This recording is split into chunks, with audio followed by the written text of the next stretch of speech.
இந்த சம்மருக்கு நமக்கு எவ்வளோ டிமாண்ட் இருக்குது, நம்ம எவ்வளோ நம்ம கையில் இருப்பு இருக்குது, நம்ம எவ்வளோ இன்னும் புதிதாக குறுகிய காலத்தில் வாங்கணும், இதெல்லாம் ஆய்வு கூட்டங்களை நடத்தி எந்தெந்த பகுதிகளில் இப்போ நேற்று முன்தினம் 2 நாள் 3 நாட்கள் கணக்கெடுத்து எந்தெந்த பகுதிகளில் அதிக நேரம் மின்வெட்டு ஏற்பட்டது, அதை சரி செய்வதற்கான வழிகள் என்ன என்பதை கண்டறிவதற்கான ஆய்வு கூட்டங்களை நடத்துவாங்க.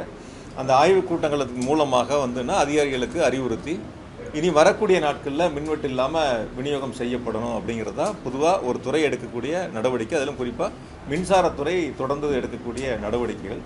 ஆனால் இதுவரைக்கும் இந்த தாவேகா அரசு பொறுப்பேற்று மின்துறை அமைச்சர் அந்த துறைக்கு அமைச்சராக நியமிக்கப்பட்டு இதுவரைக்கும் அந்த டிஸ்ட்ரிபியூஷனுக்குன்னு தனியாக, மின் விநியோகத்துக்குன்னு தனியாக சிஇ லெவல்லையோ எஸ்சி லெவல்லையோ ஒரு ஆய்வு கூட்டங்களை கூட நடத்தலை.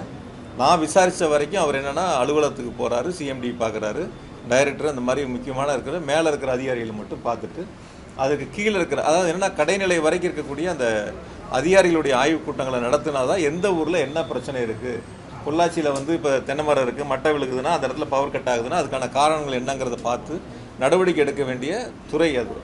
அதாவது மற்ற துறைகளைப் போல இல்லை, மின்சாரத்துறை உடனுக்குடன் நடவடிக்கை எடுத்து சரி செய்ய வேண்டிய துறை.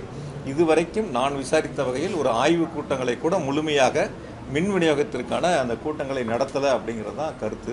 ஆகையால் பொதுவாக அந்த துறையை பொறுப்பேற்றிருக்கக்கூடிய அமைச்சர் அந்த ஆய்வு கூட்டங்களை நடத்தி மின்வெட்டிற்கு உரிய தீர்வுகளை எட்டப்படணும்.